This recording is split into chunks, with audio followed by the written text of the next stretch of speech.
Hello, everyone, and thank you very much for joining me. I'm here to talk about research today. I would like to talk to you about a couple of really exciting research projects that we run this year and the things we learned that can help you or your team or your organization become more productive and also continue to be productive in a healthy way.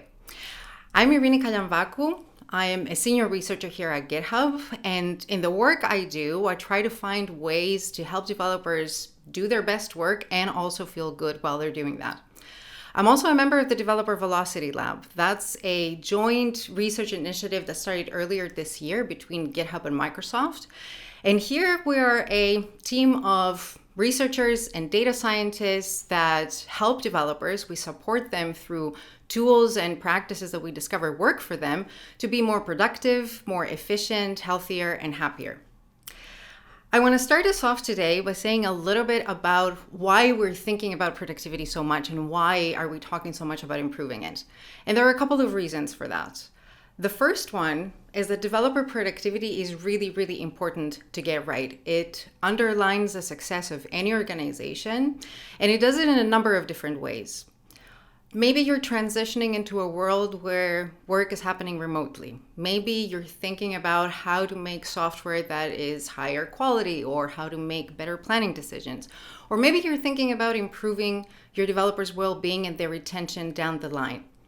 All of these things are things that are influenced by developer productivity. And we find that organizations that pay attention to developer productivity and support it well, they actually end up doing better. Now, the second reason why we're talking so much about this is that important as it is to get developer productivity right, we often unfortunately get it wrong. And that's not to blame anyone. Productivity as a concept has been around for a very long time, so it has some myths and some misconceptions attached to it that sometimes can throw off our thinking.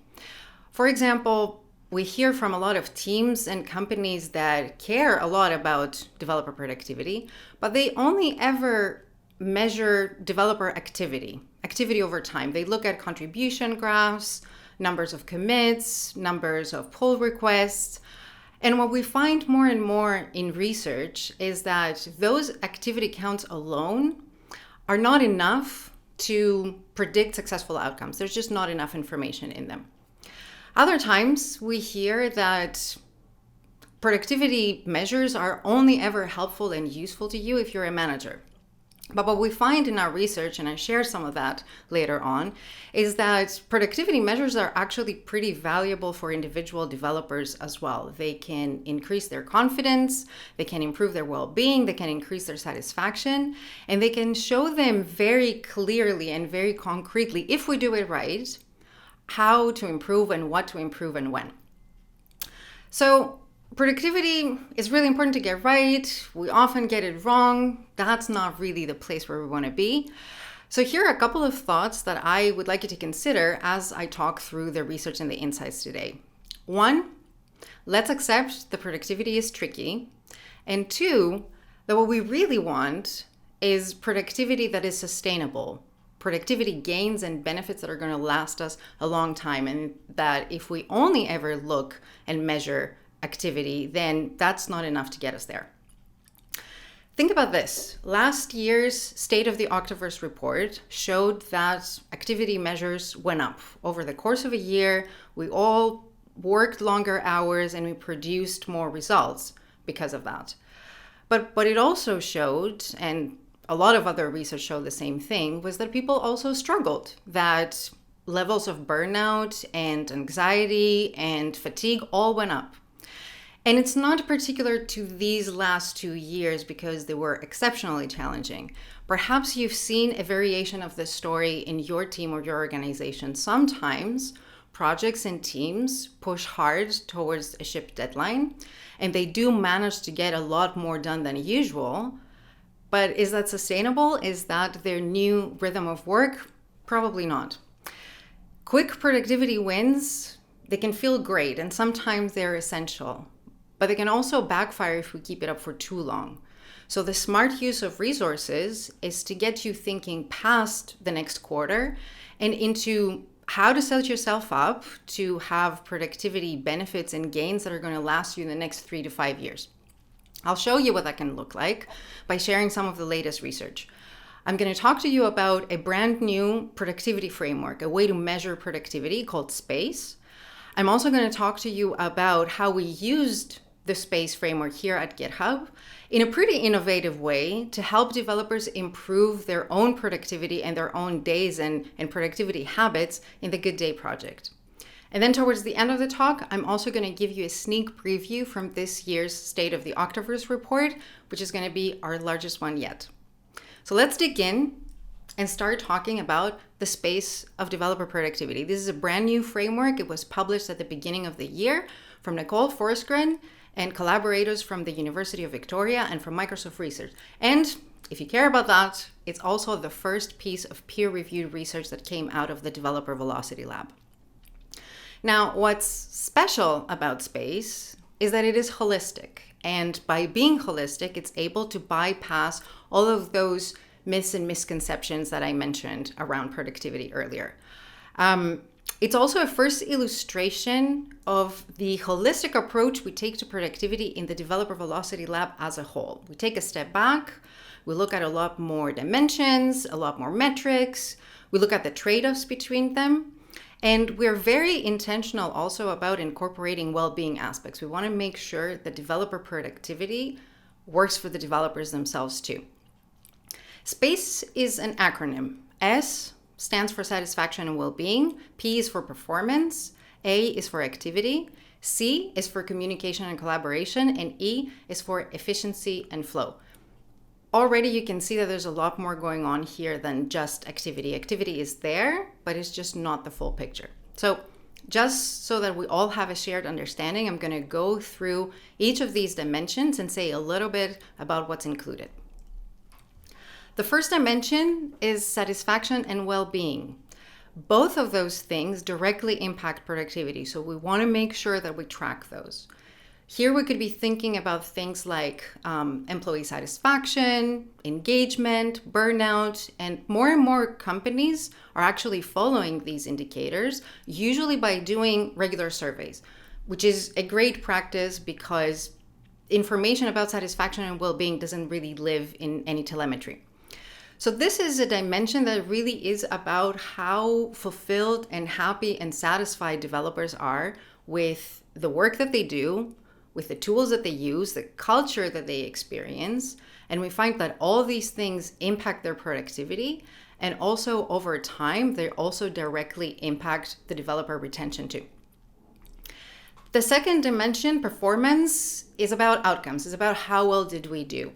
And here we want to be thinking about way more than just how much we did. So we care about things like quality, the impact of our code, what kind of customer satisfaction it creates.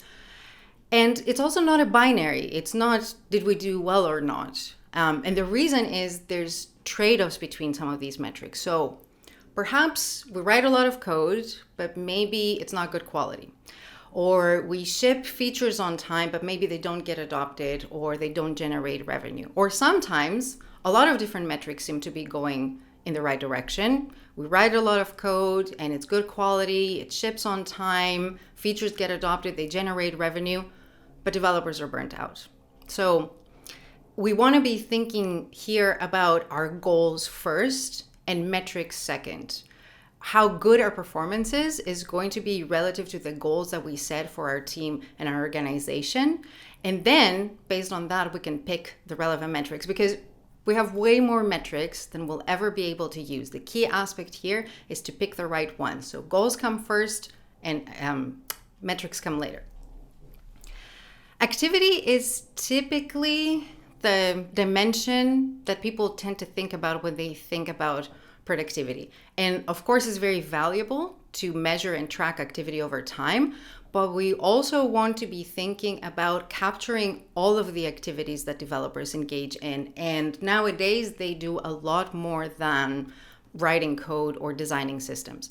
One of my personal favorites to talk about is mentorship. And you'll hear from the Octoverse report this year, mentorship has some incredible productivity benefits for teams and organizations as a whole. It's also an activity that developers do more and more as they go through their career. And yet it happens in a kind of invisible way. It doesn't live in any telemetry or engineering system. So we need to be very intentional about capturing activities like that too. Communication and collaboration is really about how teams work together, how we collaborate, and anything that is needed to make our collaboration efficient. Again, we want to be thinking broadly. For example, how long does it take to find a colleague that has expertise and can help us solve a problem that we're stuck on? Or how discoverable is the right information and the right documentation about an area of the system we're working in?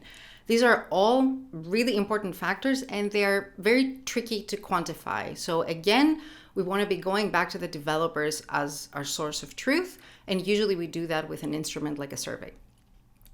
And finally, efficiency and flow. This one is actually becoming more and more a critical part of productivity. And a lot of the time, if you hear developers say they had a particularly productive day or productive week, this is what they're talking about.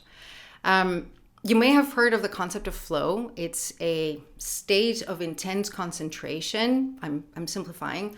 But when we enter that state of flow and we stay there long enough, we actually become way more efficient. Unfortunately, it's also a kind of fragile state. It's very hard to get into. It's very easy to get out of, especially if we experience a lot of fragmentation in our days. So we could be thinking about efficiency and flow from the individual's perspective. What's the level of interruptions that someone is experiencing throughout the day? What is, in their view, how easy is it to enter and stay in a state of flow? We could also be looking at efficiency and flow from the perspective of a process or a system. So how long does a task take to be completed end to end inside a system or a process? And how much of that time is value added time versus time that is spent on things like delays or handoffs? So this was a quick preview of what is part of the SPACE framework, and when we say that it is holistic, what is it that we mean? Now, there's a lot more to dig into. Definitely check out the Developer Velocity Lab website, because there's a longer recorded talk there about the specifics of the framework and how to use it. And definitely check out the paper where you can get all the nitty-gritty information. But for the practical application in your organization, here's the pro tip.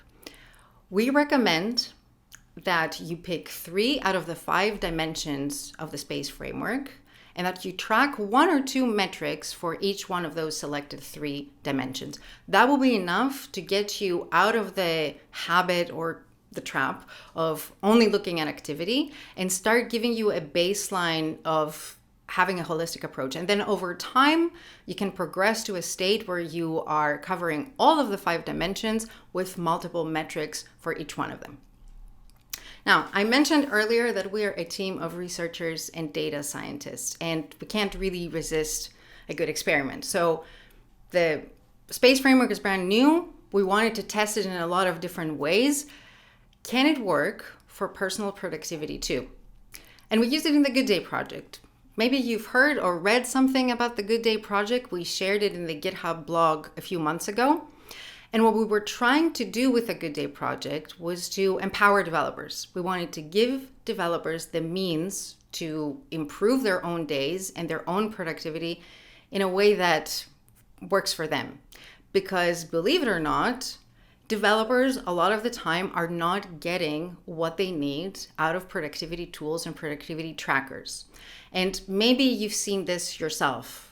A lot of productivity trackers take a very activity-oriented approach. Again, the same theme. They track thing XYZ that you do, or how long it took you to do thing XYZ. They give you some sort of score or a baseline to tell you how you did. We've been talking to developers for a very long time, so I can very confidently tell you the developers really kind of hate this approach. They find it anxiety-inducing. They find that it doesn't really do justice to how multifaceted their work is, because it tends to reduce it to only a couple of things. They have unfortunately seen in the past very activity-oriented approaches to productivity be used against them. And to them, it feels a lot like spying. So over time, developers have actually become very suspicious when it comes to productivity tools, productivity trackers. and even the word productivity itself. So we were thinking, putting developers first. What should be their experience? What is the right information to put in front of developers that can help them improve? And how can we do that without breaking anything for them and also safeguarding their privacy every step of the way? Because developers do care about data and they do care about productivity, but their concept of productivity is more like having a good day. And that's very different from what they typically get out of tools that they're asked to use. So we had an approach, we wanted to test it. Here's what we did. For 2 weeks, every day, we sent engineers at GitHub a 2-minute survey to complete at the end of their day. All of the questions that were part of that survey came from the SPACE framework. That's the way we used it. There we asked them how much they worked with others that day, how much they helped others, how many breaks they took, how many meetings they had, what was their sentiment for the day. These are all things that are critical parts of the daily lives of developers, but they're not in any telemetry. After 2 weeks of doing these daily surveys, we sent each person that participated their own personalized report. This was something that was specific to them, had only their data, nobody else's. They were the only ones that had access to it, nobody else. And in there, we gave them charts and some text so that they can digest the information, understand their patterns, and start thinking about what improvements they want to make to their days. And the developers that participated loved this approach. We saw very high engagement, and they also came back to us and reported that they got really high value out of this. They really were able to understand their days, understand their patterns, come up with very concrete ideas on what to improve, and then start implementing those improvements. They also did not have any privacy concerns, and they were delighted by the whole experience. In fact, many of them continued with the daily surveys even after the experiment was done. And that's a pretty tangible example of a sustained productivity habit and productivity benefit. Now, why did they continue? It turns out that the daily act of self-reflection was a benefit in itself. Above and beyond anything else we gave them, those 2 minutes at the end of the day to reflect with a handful of questions really helped developers become more mindful during their day and more intentional about how they use their time, and also gave them a clear end to their day, which, as the boundaries between work and life have blurred quite a bit, it has become harder and harder for people to do. We also looked across everyone's data because we wanted to see if there are any patterns that show up. And here we found exactly how important, how critical the efficiency and flow dimension of the SPACE framework is. Because it looks like with not a lot of interruptions, we have a pretty good chance of having a good day. We had an 82% chance of having a good day for developers with minimal to no interruptions. But then when they had a lot of interruptions during their day, it kind of blew it up. The same goes for making progress, going from having 2 meetings a day on average to having 3 meetings a day on average, brought down the chances of developers being able to make progress by 60%, which is a huge number. And we're not saying let's not have meetings, but we are saying let's be mindful about how many meetings we have, and let's plan intentionally about when we have meetings, because there's definitely benefits that we can enjoy. The 2 minutes a day reflection was really a benefit that was mentioned by every single person. And so if there's one pro tip to take away from all this, it's that. Anyone can get started with that at any given point. Today, if you want to, after this presentation, if you want to, you can use the questions from the Good Day survey. We have shared those on the GitHub blog, and you can take 2 minutes at the end of your day to reflect with a handful of questions, and you can start seeing improvements for yourself. And now for a quick Octoverse teaser. The report is coming out in a couple of weeks, so we can't really give it all away, but we don't want to leave you with nothing either. We went big and holistic with the Octoverse report 2 this year.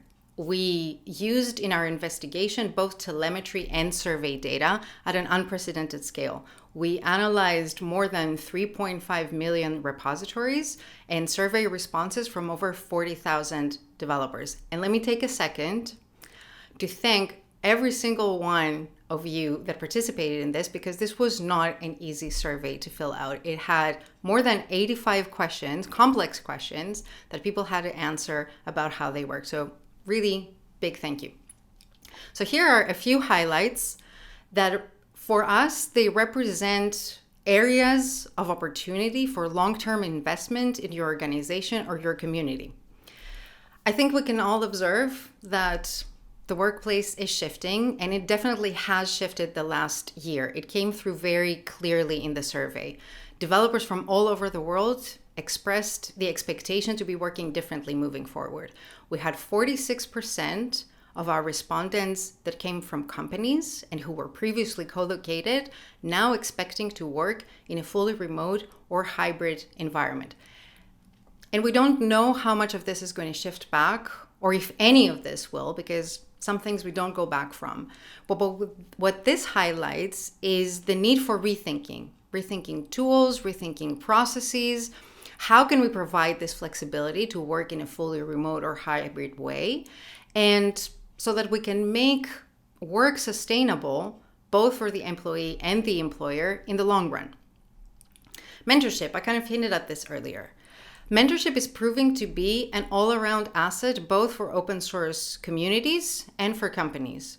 It brings productivity improvements. We saw a 46% bump in open source projects and a 16% bump in teams and companies, but it's also a multiplier and a booster towards having a strong, healthy culture. And that's the sort of change and the sort of improvement that can have very long-lasting effects. Maybe you're already thinking about mentorship in your organizations. Kudos to you. Maybe you have onboarding buddies when new people join. Maybe you have official mentors. Maybe you have office hours. Or maybe you're doing some of these things unofficially in your team or your organization.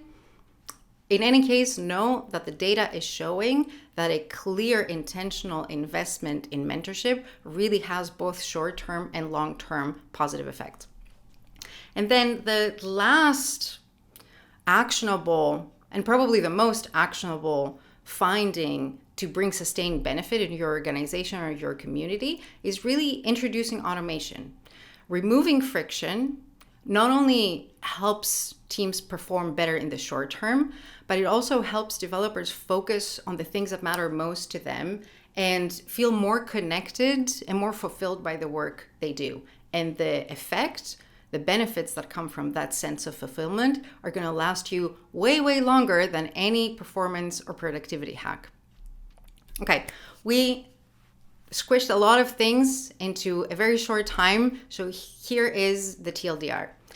Holistic measures are your friend when it comes to productivity. They allow us to take a step back, to look at a lot of different metrics, manage the pros and cons between different metrics, and they make productivity sustainable.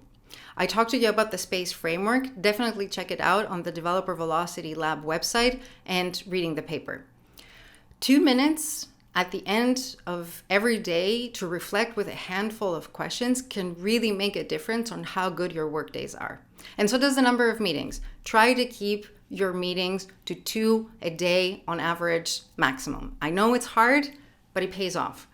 And keep an eye out for this year's Octoverse report. It's coming out in a couple of weeks and it's going to be in a brand new interactive format so you can get the most out of the data and the insights in a fun and cool way. Thank you very much. We're all going to be looking for your reactions and your comments for this talk and when the Octoverse report comes out. And in the meantime, thank you very much for joining me today. Bye.